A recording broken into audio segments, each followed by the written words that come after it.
আসসালামু আলাইকুম। এই চমৎকার বেবি ড্রেসটা কাটিং ও সেলাই ভিডিও দেখতে চাইলে স্কিপ না করে পুরো ভিডিওটা দেখো। আর ভালো লাগলে অবশ্যই পেজটি ফলো দিয়ে পাশেই থেকো। আর ভিডিওতে একটা লাইক ও একটা শেয়ার করে দিও অন্যদেরকে দেখার সুযোগ করে দেওয়ার জন্য। তো এখানে কিন্তু আমি 1 বছর বেবির জন্য এই ড্রেসটা কাটিং করব। তো তার জন্য আমি এখানে ফার্স্টে বডির পার্ট কাটিং করার জন্য যে দেখতেই পাচ্ছ 2টা কাপড় নিয়ে নিয়েছি। আর এটা হচ্ছে ফার্স্টে 1 ভাঁজ 2 পাট করে একটা নিলাম, তারপরে আবার সেমভাবে 1 ভাঁজ 2 পাট করে এটার উপরে 2 ভাঁজ, মোট 4 পাট হলো। তো ভাঁজ অংশ আমি কলের দিকে রেখেছি, খোলা অংশ বাইরের দিকে দিয়ে দিয়েছি। আর কাপড়ের লম্বা নিয়েছি আমি 7 ইঞ্চি পরিমাণ, 6 ইঞ্চি পরিমাণ টিকবে। আর এখানে পুট গলার জন্য আমি নিয়ে নিচ্ছি 2 থেকে 2 ইঞ্চি কম, 2 থেকে 2 ইঞ্চি কম। আর মোট পুটের মাপ নিয়ে নিচ্ছি আমি 5 ইঞ্চি পরিমাণ। তো এখানে 5 ইঞ্চি পরিমাণ পুট নেওয়ার পর ওখান থেকে নিচ বরাবর আমি এটা আরমোলের মাপ নিয়ে নিচ্ছি।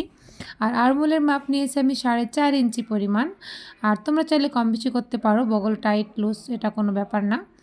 আমি এখানে 4.5 ইঞ্চি নেওয়ার পর ওখান থেকে আমি 5.5 ইঞ্চি বাঁকা করে বডির মাপ নিয়ে নিয়েছি। 22 ইঞ্চি বডি হবে, তো 4 ভাগের 1 ভাগ 5.5 ইঞ্চি। আর এখানে কোমরের জন্য নিচ্ছি 5 ইঞ্চি পরিমাণ। তারপর এখানে 2টা শেপ মিলিয়ে দিচ্ছি।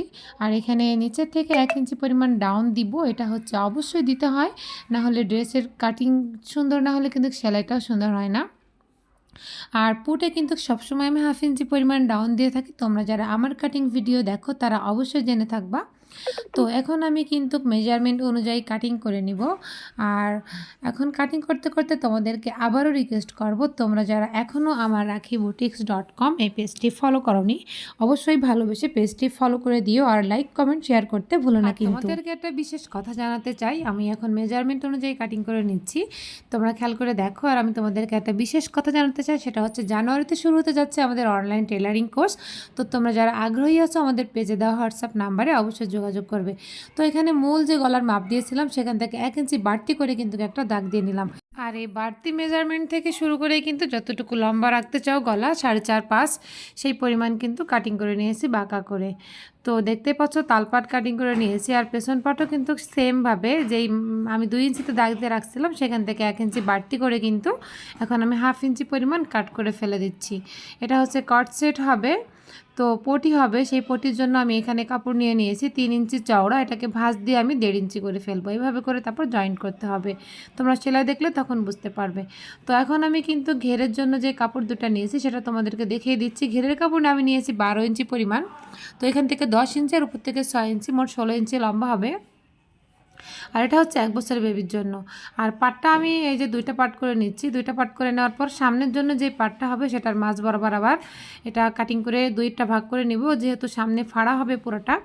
তো তার কারণে এটা কিন্তু একটা পাট ফেড়ে 2টা টুকরা করে নিয়েছি। তারপর এখন হচ্ছে কাটিং করতে হবে হাতা। তো হাতা কাটিং করার জন্য যে দেখতে পাচ্ছ আমি এখানে 2টা টুকরা নিয়ে নিয়েছি। আর হাতাতে আমি কুচি দিব, তো তার জন্য একটু চওড়া কাপড় নিয়েছি। আর লম্বা নিয়েছি আমি এখানে দেখতে পাচ্ছ 12 ইঞ্চি পরিমাণ, 11 ইঞ্চি পরিমাণ টিকবে। এটা হচ্ছে হাতার মুহুরিতে রাবার হবে। তো 2.5 ইঞ্চিতে মেজারমেন্ট করে হালকা হাতে শেপ দিয়ে দিয়েছি, উপরে কুচি হবে তাই রাউন্ড বেশি দূর নিলাম না। আর এখানে 4 ইঞ্চিতে আমি মুহুরি রাখবো, তো 5 ইঞ্চিতে কাটিং করে নিচ্ছি। তোমরাও কিন্তু এই সুন্দর সুন্দর চমৎকার ড্রেসগুলো কাটিং করতে পারো, একেবারেই সহজ, একটু খেয়াল করলে বুঝতে পারবে। মাছ বরাবর পয়েন্ট করে দিয়েছি কাটিং করে। আর এখান থেকে কিন্তু তালপাট কাটিং করে দিচ্ছি। আর তোমরা যারা অনলাইন সেলাই কোর্সে আগ্রহী অবশ্যই আমার হোয়াটসঅ্যাপ নাম্বারে যোগাযোগ করবে। কবে থেকে আমাদের রেজিস্ট্রেশন চালু হবে অবশ্যই তোমাদেরকে আমি পর্যায়ক্রমে জানিয়ে দিব।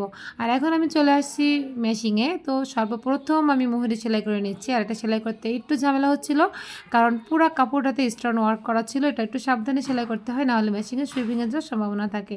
তো এখন কিন্তু আমি মুহুরিতে এই সিকোয়েন্সের লেসটা ব্যবহার করে নিচ্ছি। তোমাদেরকে আবারও রিকোয়েস্ট করবো, তোমরা যারা আমার ভিডিও দেখো এখন আমার পেজটি ফলো করোনি, rakhiboutiques.com পেজটি ভালোবেসে ফলো করে দিও। তো ব্যাক পার্টের সঙ্গে ফার্স্টে কিন্তু কুচিটা করে নিতে হবে। কুচিটা আমি সুতাই করব, তো এই জন্য মেশিনের সেলাই সর্বোচ্চ বড় করে দিয়েছি, দিয়ে আমি নর্মালভাবে সেলাই করে নিচ্ছি। তো তোমরা অনেকে জানতে চাও আপু এই কুচিটা কীভাবে করো, ছোটো মেশিনে হয় কি না, পায়ের মেশিনে আর কি। তো অবশ্যই যে কোনো মেশিনে কিন্তু এই কুচিটা হয়। তোমরা সর্বোচ্চ বড় করে দিবা, সর্বোচ্চ বড় করে দেওয়ার পর নর্মালি সেলাই করবা। নর্মালি সেলাই করার পর একটা সুতা ধরে, 2টা সুতায় সেলাই হয় তো একটা সুতা ধরে টান দিবা। এই যে খেয়াল করো, একটা সুতা চিকিয়ে নিয়ে এখান থেকে একটা সুতা ধরে টান দিবা। এইভাবে করে একটা সুতা ধরে টান দিলে কুচি হয়ে যাবে। তুমি তোমার যতটুকু প্রয়োজন অতটুকু পরিমাণ কুচি তুমি হাতে টেনে করে নিবা। তারপরে যে পেছন পাটির উপরে আমি রেখে এভাবে করে সেলাই করে অ্যাটাচ করে নিচ্ছি। আর তোমাদেরকে জানাতে চাই, তোমরা যারা অনলাইন কোর্সে আগ্রহী, আমাদের কোর্সে থাকছে বেবি ও লেডিস আইটেম। আমি যত প্রকার জানি আর কি তোমাদেরকে সব কিছুই শিখাই দেবো ইনশাল্লাহ। আর এক্সট্রা থাকছে শুধু পাঞ্জাবি আর হচ্ছে বোরকা, এই দুইটা থাকছে এক্সট্রা। তো অবশ্যই তোমরা যারা সেলাই কোর্সে টেলারিং কোর্সে আগ্রহী, অবশ্যই তোমরা আমাকে হোয়াটসঅ্যাপে মেসেজ করবা। কবে নাগাদ আমাদের রেজিস্ট্রেশন শুরু হবে তোমাদেরকে আমি জানিয়ে দিব। তো এখন আমি কিন্তু কুচি দুইটা পাটেই লাগিয়ে নিয়েছি আলাদা আলাদা। দুইটা পাটে কুচি দেওয়া হওয়ার পর আমি কিন্তু এখন দুইটা পুট এভাবে করে জয়েন করে নিব। পুট জয়েন করে নিয়েছি। আর এখন আমি হচ্ছে একটা পাটের নিচ থেকে, এই যে দেখতে পাচ্ছ, নিচ থেকে এইভাবে করে আমি এই যে প্লেটটা আর কি, এই প্লেটটা অ্যাটাচ করব। প্লেটটা হচ্ছে ডাবল ভাঁজ করা আছে। আর এইভাবে করে আমি অ্যাটাচ করে নেওয়ার পর এখানে কিন্তু ওভারলক মেশিন দিয়ে আবার ওভারলক করে দিব। তো তোমরাও কিন্তু এভাবে করে দিও। তো এখানে কিন্তু আমার খুব সাবধানতার সঙ্গে এটা সেলাই করতে হচ্ছে, কারণ এটা স্টোন ওয়ার্ক করা, সারা মেশিন মানে করো যে সারা কাপড়ে স্টোন ওয়ার্ক করা। যদি আমি একটু অসাবধানতাভাবে সেলাই করি তাহলে কিন্তু যে কোনো টাইমে মেশিনের বড় কোনো ক্ষতি হতে পারে। তো সেটা মাথায় রেখেই কিন্তু সেলাইটা সাবধানে করতেছি। আর এই যে ঘাড়ের নিচ বরাবর এখানে ফিনিশিংটা সুন্দর করার জন্য এক্সট্রা একটা পটি নিয়ে নিয়েছি। সেই পটিটার দুই সাইড থেকে কিন্তু আমি এখন সেলাই করে দিচ্ছি। তোমরা একটু খেয়াল করে দেখলে কিন্তু বুঝতে পারবে। তারপর কিন্তু এখন বডি সেলাই করে ফেলবো। দুইটা বডি একসঙ্গে করে যতটুকু পরিমাণ বাড়তি রেখেছিলাম, তো সেই বাড়তি অংশ থেকে শুরু করে কিন্তু এই যে এইভাবে করে সেলাই করে দিচ্ছি। ভেতরে আমি যে এক্সট্রা ফিতা কোমরের বেল্ট আর কি, সেটা কিন্তু সেলাই করে রেখেছিলাম, সেটা কিন্তু এর ভেতরে সেলাইয়ের মাঝে দিয়ে দিয়েছি। আর দেখতে পাচ্ছ নিচ বরাবর কিন্তু এইভাবে করে সেলাই করে দিয়েছি। আর নিচে হচ্ছে আমি পিকো করব। তো এখন শুধু হাতা জয়েন করলে হয়ে যাবে। তালপাটের সঙ্গে তালপাট মিলিয়ে ধরে এইভাবে করে কিন্তু গোল রাউন্ডে এই যে এভাবে ভিতরে হাতাটা অ্যাটাচ করে নিতে হবে। বাড়তি কাপড়গুলো ভাঁজ করে দিলে বেশি সুন্দর হয়, তো আমি ভাঁজ করে দিয়েছি। দিয়ে একেবারে আরমোলের নিচের থেকে দুইটা সেলাই একসঙ্গে মিলিয়ে ধরে এভাবে করে সেলাই করে দিচ্ছি। আর আরমোলের উপরে মানে কাঁধ বরাবর আমি এখানে কয়েকটা কুচি দিব। তো আমি মাঝ বরাবর পয়েন্টে ধরে দেখতেছিলাম যে এখানে কয়টা কুচি পড়বে। তো এখানে 3-4টা কুচি দিলেই হয়ে যাবে। আমি সেটা খেয়াল করে দেখে নিলাম যে কতটুকু কুচি দিলে এটা অ্যাডজাস্ট হবে, এটা ছোটো বড় হবে না।